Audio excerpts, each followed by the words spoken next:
Welcome. Hello. That was smooth by me. We haven't been cancelled. We're still here. The league still exists. I want to cancel the league after this Brock Bowers bullshit. You're really not happy about that. He's got 3 points this week.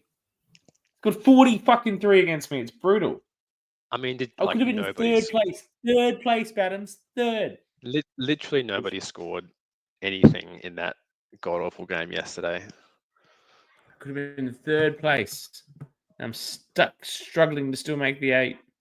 6? The 6.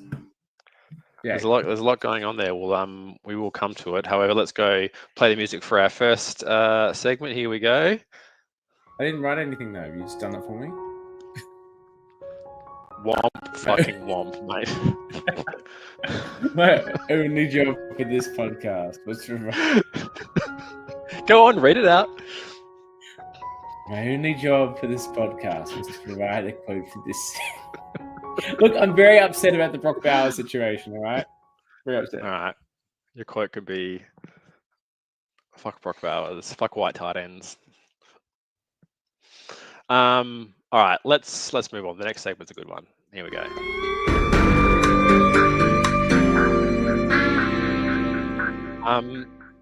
As has been noted in the league, it's been a little while. We've been a little bit absent the last few weeks. So with the court system has a bit of a backlog of defendants to get through. So I thought we might do a bit of a quick fire top 5 offenders in the eyes of the law of the Commissioners Tribunal. And here we go. So first up is us for promising that we were going to do a mid-season power ranking show and then not doing it. Well, do that really quickly. What do you think the power rankings are? I'm not going to do the whole. I'm not going to do the whole power rankings. I'll do first and last. So I'll do my prediction for Herem Bowl and Ringo. Obviously, Tyson is my prediction for Herem Bowl. And Ringo, I think, like at the moment, I think Jono is bottom, but I feel like Stu will find a way to finish last. So my prediction is Stu. I don't know. I think Matty Brown's about to completely implode and lose interest and stop Sitting's lineup. So yeah, that's also a possibility. But we're definitely crowning Tyson as the cursed minor premier. Yeah. He'll have the hexed helmet and he will lose in the Herem Bowl or some chump. Maybe me. I'm hopefully I'm the chump that can beat him in the Herem Bowl. That's the hope. Yeah. All right. So commiserations to Tyson. Number 4, Matt Eberflus. Fucking guy. God, I hate him so much. Like 2 years of absolutely torpedoing the Bears, and their fan base is pretty fucking dejected, and their entire franchise is a complete depressed shit show, as has been well documented on the show. So you've got to be pretty bad to get run out of town as head coach after 2 years. But he left there and went and took his peddled his fucking wares to Jerry Jones and the Cowboys. And since going there and taking over as defensive coordinator, the Cowboys have, of course, famously turned into the league's historically worst defense of all time and are giving up 30 plus points per game, and are basically the reason that Dallas aren't top seed in the NFC, because they're scoring shitloads of points every week, but their defense just fucking opens the turnstiles. Matt Eberflus is absolutely awful. Don't know how he has a job. A disgrace to the name, in my opinion. The name Matt. Absolutely. The name Matt. Is that right? Yeah. Yes. Number 3. Fucking guy. Yeah, Dick Cheney, apparently was just supposed to forget about all the war crimes because, he criticized Trump a few times in recent years. Fuck off, mate. I hope it's nice and hot down there. Is he dead, is he? Yes, he died. He died this week.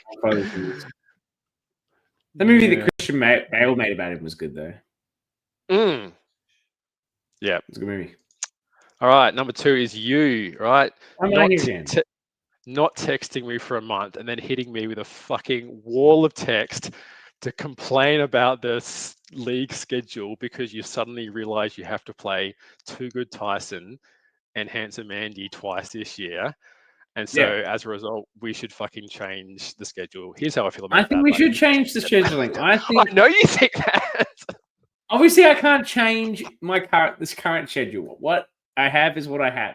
But I feel that there should be the ability to play. I don't like the randomized nature of the schedule. I think that we should be playing in the extra 3 games, the 3 teams that were in the same bracket that you were in the prior year. I know that year on, year out, every redraft league is different. It's not Dynasty. But let's be clear. There are people in this league that are always at the top. There's people in this league that are pretty much always at the bottom. And there's people in this league that are middling pretty much always. And I want to be with my fellow middling people in the middling group. That's where I want to be. Not with the handsome Andys and the Too Good Tysons of the world. Fuck those guys. They're too good. That's where I want to be. All right. So counterpoint, like handsome Andy has like had more bad seasons than good. Like this is a unusual season for him. He was good last year. Remember, we thought he was bad. We thought he had the Ringo, but it turned out he was like came third. Yep. Well, so here's the thing, right? Really customized schedules are a huge amount of work for me, but if you can like get a really vocal majority of the league to support this idea, then I'll revisit it.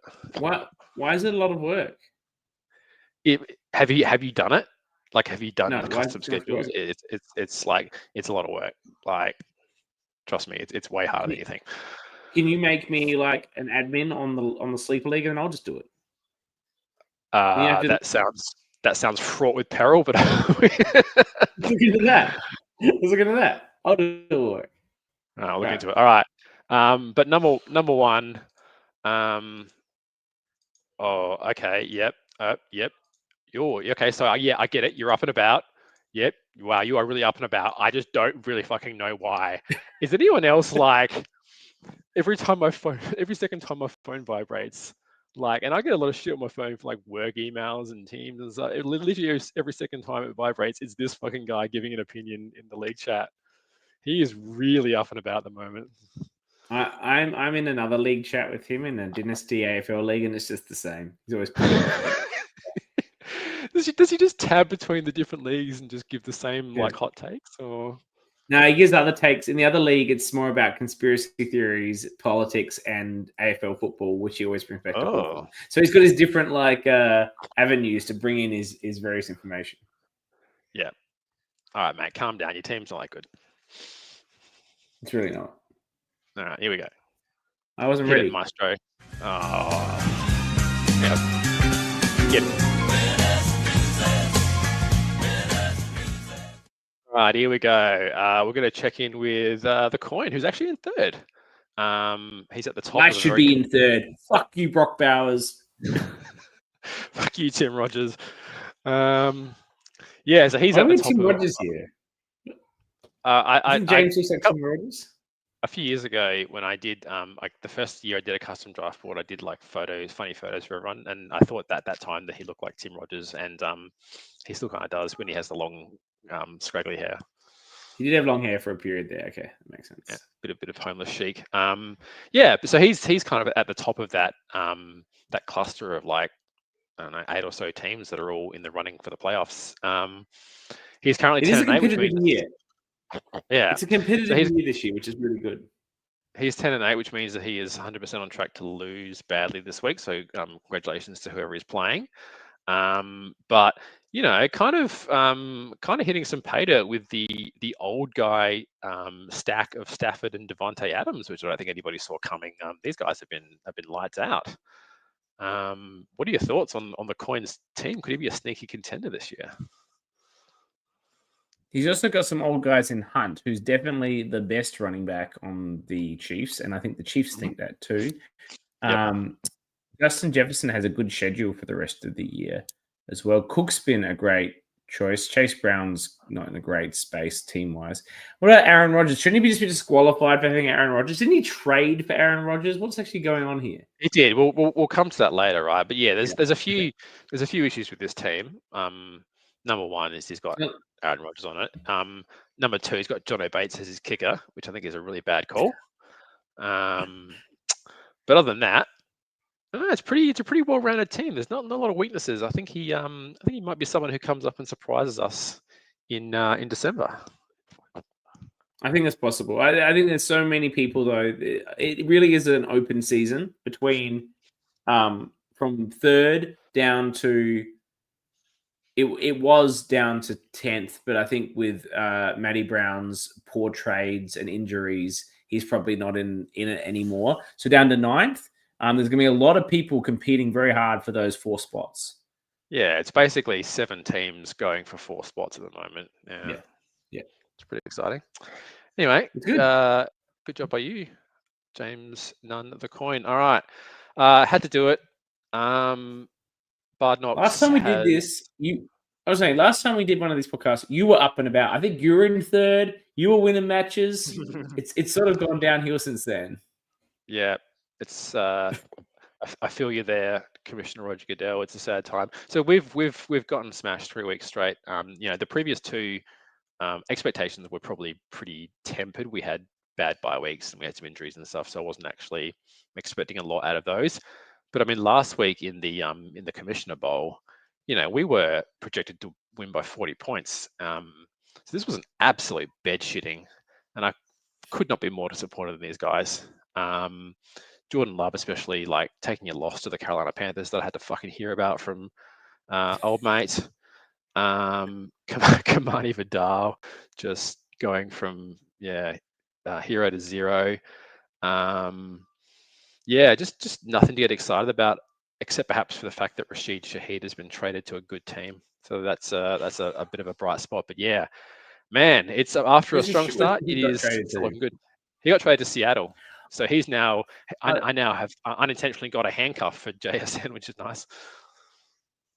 Yeah, he's gone to a good team, but now you're having to start 2 receivers in the same team, which is never the best. I'm not starting him. Yeah, I really struggled to follow the trade news this year because Twitter was filled with so many fake trade news articles. Like, it was the amount of fake trade articles on Twitter were insane that I just didn't even know what was legitimate anymore, and I was tuned out of it. Yeah, I don't use Twitter, but I do hope that I hope that some of the trades in our league were fake news, and they weren't. So yeah. We'll come to it. Anyway, we'll do this next.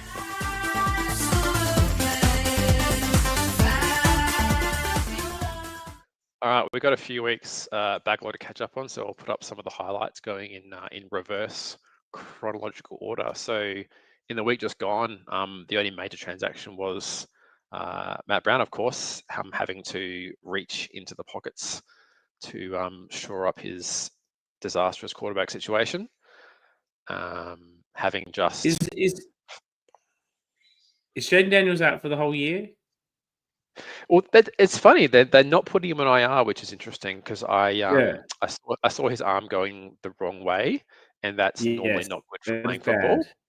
Yeah, so not putting him on IR is a weird call, but we'll see.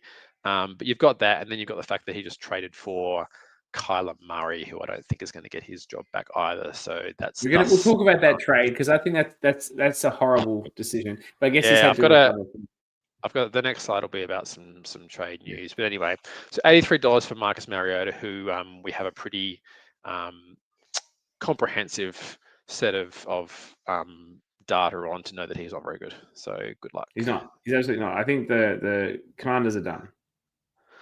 Week 9 was an interesting one.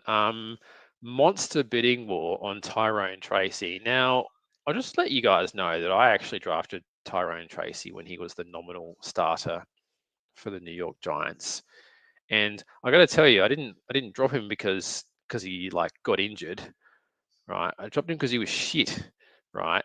And even when he had the starting job, he was no good, which is why they started working in Scatterbo, right? And ultimately, he of course lost that starting job to Scatterbo because he's no fucking good. None of these people who threw down massive amounts of money on Tyrone Tracy seem to have been aware of any of what transpired.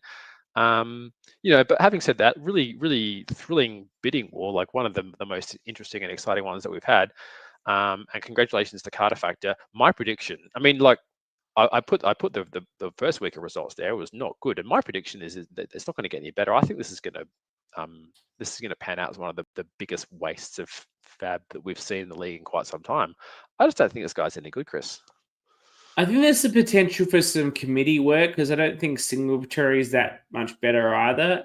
But when you put the value here against Singletary, who was unwavered and then could be collected as a free agency pickup a number of days later, which I considered doing, and I've looked at his scores. He's basically never put up a good game in his life. So I just feel they're going to be sort of some weird, crappy committee. And this is an incredible overspend, an interesting bidding war. I think what you'll see is the people that really know about football knew what to bid. You see myself there. I bid $0. I thought that was the value. And Tyson, of course, is very knowledgeable. Bid a sensible $4. You get $4 on a punt. It's not unreasonable. Yep. And in that week, you also had Jared with like a bit of a under the radar, sneaky, massive overspend on Tank Bigsby over there at Philadelphia, who is, I guess, a pretty valuable handcuff. Well, going into that week, I guess we were in the week. Saquon had gotten injured, and the extent of the injury was unknown. Then the Eagles were going on bye, so you had to sort of punt that, over that 2 weeks, Saquon might actually be more injured than we think. And then Tank Bigsby, who has shown to be a good player in the past, when he's got the opportunity, would be a great pickup in that offense. I just felt that there was a lot of things that needed to go for that to be the right choice.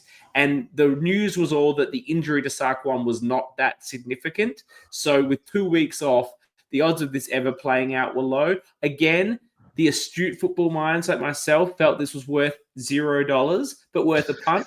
But I don't know about $53. No, me neither. And then reaching back into the annals of history, maybe the reason that he's so up and about is because, like, fair play to him, $50 for this Oronde Gadsden guy. Like, this was a good bid because this guy has been lights out just recently. Yeah, I was gonna say not quite so much Tez Johnson, but yeah, the Gadsden bid has worked out. Mentioned Tez Johnson, but the bid on Gadsden, like, particularly in our league, tight end premium, that was off an excellent week that he had, but the usage, it wasn't just a couple of fluke touchdowns, it was extreme usage. He looked like he was going to be a huge part of that offense. All the commentary came out that everyone had this faith in this guy. He just needed his opportunity as a rookie, and he's blown it out, and he's continued to blow it out of the water. Like, he's very, very startable in any league, especially our tight end premium. And I do think Kurt's bid there of what was that, like $50? $50, yeah. $50. Really, really sensible. I may have gone a bit low with the $0 on this one. Yeah, I don't have much to say about Tez Johnson other than the fact that one of the league's most enduring memes is misidentifying people who wear glasses as Father Tex Horner. So shout out to Tex Johnson, who, based on his photo, also wears glasses and therefore could be mistaken for the beloved former commissioner. We don't have a sound drop for this, I don't think, but this section is about trades. No, I don't have a trade one. Hang on, I'll use this. Okay.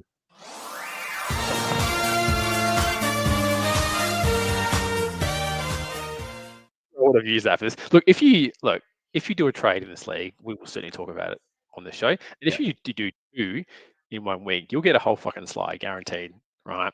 So Carter Factor, channeling his inner Jerry Jones, has hit the trade market pretty aggressively. A lot to unpack here.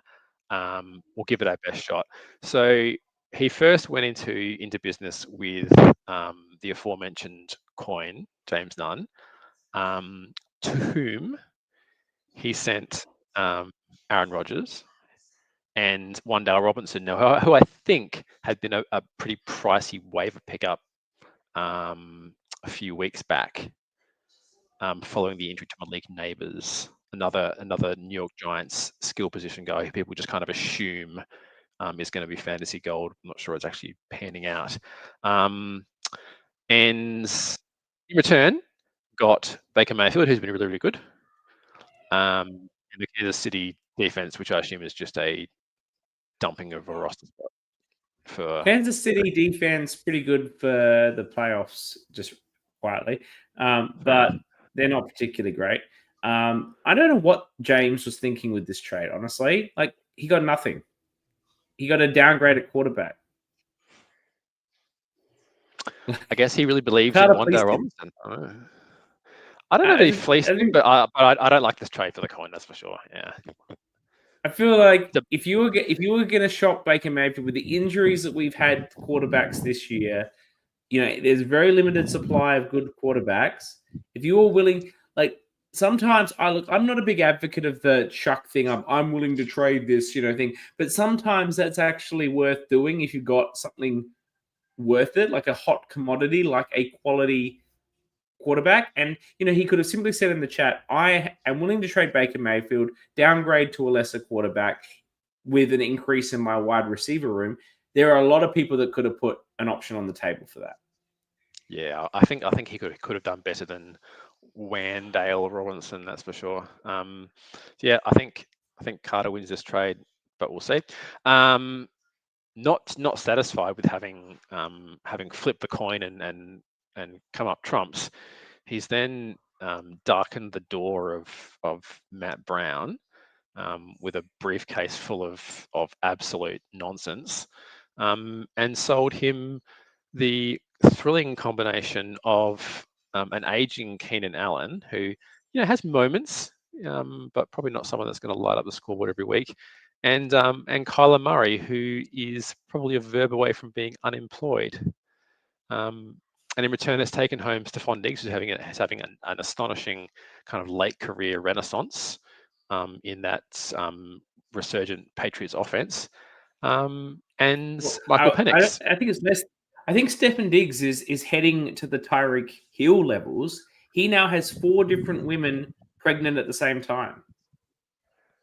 I mean, that's and one of them is an Instagram model. Yeah, and one of them is Cardi B. What a stud! This guy What a stud! Flying Tyreek Hill levels. That's where he's going, to the moon. With my mate Drake May. You were like, you doubted the Drake May on draft day. You doubted it so hard. He's the best. All right.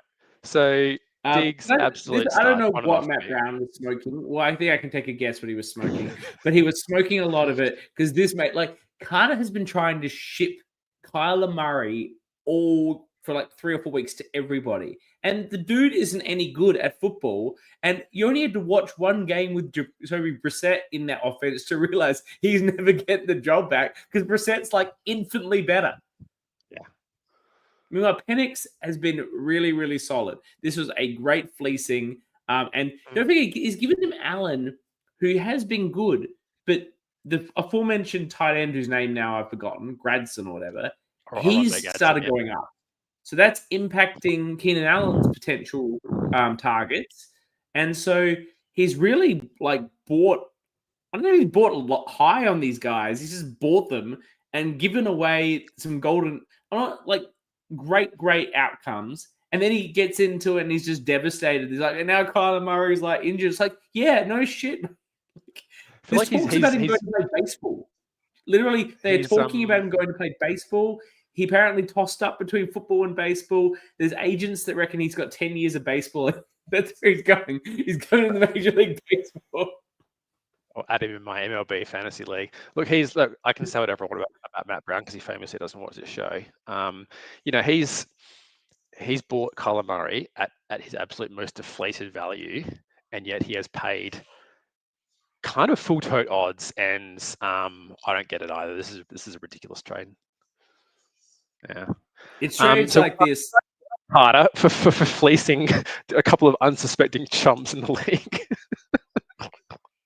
If Carter wins the championship this year, it will be off the back of this absolute fleecing, and well done to him, because that's the game. Everyone in this league has played a lot of seasons of fantasy football. Like, you have to assume they know where to look at things in evaluating a deal. So what it comes down to often a lot is your ability just to hit them at the right time, hit them with something they maybe for some reason think about, get them in a moment of vulnerability, and then they just accept and you ride it home. And if you can do that, with anyone in this league, anyone, then all power to you because that's how you win. Yep. And it has to be said, as the Kingmaker, you do have the opportunity to do one of the funniest things of all time here and just make an even more ridiculous trade with Carter Factor, sending him like Drake May for Michael Penix or some bullshit. And I can stack it up with Drake London and Bijan Robinson, the triple stack. The other thing, like, you could also argue that Matt Brown has traded away his team name that he was so proud of, and yet he hasn't changed it. I don't think that team name has been anything to be proud of. Let's get real. But yes, he should change it. It's horrible. It's not Joro level, but it's not great. Yep. Well, these the two individuals involved in this trade here have a chance to duke it out on the gridiron this week as we head into the belt match. I can't fast forward this. Ladies and gentlemen, welcome I'll just to the main event. This bit. So who is it? Who has the belt? Matt Brown surprisingly has the belt. So did he win it off me, or could I have won it last week in the Matt Bowers saga? Okay, this sound drop is absolutely ridiculous. All right, so I worked out the movement of the belt, and I can't remember the details of it. It moved around like 4 times in 4 weeks. It is currently with Matt Brown, and it is being contested between these two guys. Carter Factor depicted on the left, having just fleeced somebody at the trade market, and Matt Brown on the right as the saddest Raiders fan in the world. I actually did this before the Thursday night game. He'll be even sadder now because that was a shitful display from that team and their head coach Joe Biden. But yeah, here we are, and yeah, you want to run down and give me your quick thoughts on this? Well, what I'm just looking at that's so fascinating is that starting in this game, he has Baker Mayfield. He's only starting Penix. Is that the situation? He's fleeced him for Penix. Do you think he just wanted Penix because he has a similar name to Bonix and just want to go for a bit of a theme? Oh, I think it's a good name there. It's better than this Life of a Bogel nonsense. I didn't even get that reference. Do you get that reference? It's the Taylor Swift album. Oh, sure. Carter Factor and Tex both love a cheeky Taylor Swift reference. That's actually not as bad as I was saying. But yeah, he's got the aforementioned Tyrone Tracy, who he dropped all that money on. He's got the aforementioned Diggs in here. He's got the aforementioned Baker Mayfield, who he fleeced off the coin. There's a lot of like these players that he's brought onto the roster in the last couple of weeks, starting here. Could be some locker room chemistry issues. Maybe the team won't mesh as well as he hopes it would. Is Garrett Wilson sitting there with a strong D, or is it a Q? So Barkley also has a Q. That's a Q. A Q, yeah.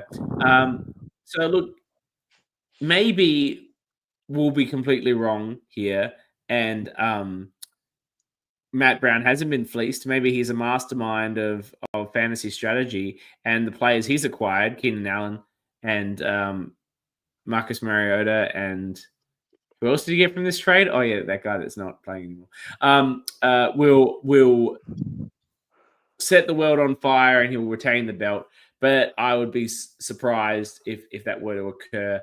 He did beat me, of course, which I was much annoyed about. But look, I was paying close attention to his team, and if it wasn't for the 43 that Brock Bowers got, noting that he scored 3 at the start of this matchup, and the Marvin Harrison has potential to be better because he had his best game by quite a long way with Jacoby Brissett at center throwing the ball compared to when the aforementioned Kyler Murray was in the role. So there is a strong potential that Harrison will be good. But like, I can tell you what, as a Dolphins fan, Tua is like the worst fucking player of all time and needs to be taken out the back and shot.